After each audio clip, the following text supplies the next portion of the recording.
It's a unique time. The country under lockdown, an economic crisis that we haven't known for generations. Like, why should people care about remembrance? Well, I think the most important thing about it is that it's about honouring those who gave their lives in the service of our country. And of course, they did that to protect our way of life and our freedom.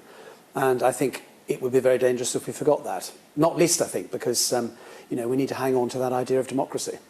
Why is that dangerous if we don't remember the sacrifice of the past? Well, because I think that what we will also forget is the true horror of war. And if you forget about the horror of war, then the great risk, I think, is that people might think that going to war is a reasonable thing to do. Now, in certain circumstances, that might be the case, but of course you need to understand what you're taking on when you do it, because it's always visceral, it's always violent, it's always brutal, and ultimately it leads to people having to sacrifice their lives in the cause, and that's quite a thing for people to do. So we need to remember that, we need to learn from it, and we need to make sure that people only take us to war when they absolutely have to. And looking at history tells us that economic crises lead to security crises. How worried are you that the global economic crisis brought on by coronavirus could lead to new security threats, potentially even war? Yes, I think we're living at a moment in time where the world is a very uncertain and anxious place. And of course, the dynamic of global competition is a feature of our lives as well. And I think the real risk we have with quite a lot of the regional conflicts that are going on at the moment is you could see escalation lead to miscalculation. And that's the thing I think we have to guard against. Miscalculation, can you just spell that out in easy language? What does that mean? So what that means is that the protagonists, either because they don't realise the implications of their actions, lead to an escalation, which means that more people perhaps get involved, more weaponry gets involved, and before you can contain it, it leads to the sides ending up in a full-blown war.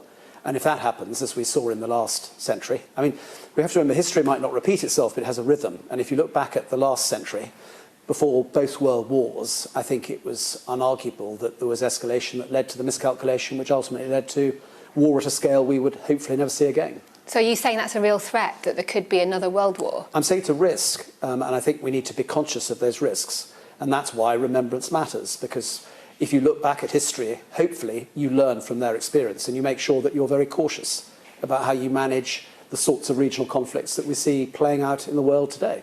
On that front, should the country be ready when they look at their military to have a very different looking armed forces going forwards, that actually fixating on the size of the armed forces, on this 82,000 strong army, is actually the wrong metric, and what you should be looking at is capability, increased use of autonomous weapons, increased use of cyber, of space, to be able to have maximum effect? Are we going to see a smaller armed forces, but a more powerful armed forces? I think you're going to see an armed forces that's designed for the 2030s. You won't get there overnight, but that's the direction of travel.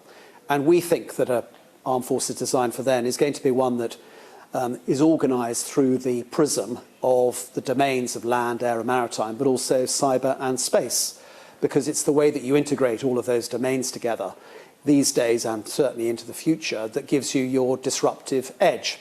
So I think you'll see armed forces that are designed to do that. And I think that absolutely means that we will have all manner of different people employed, because those domains require different skill sets.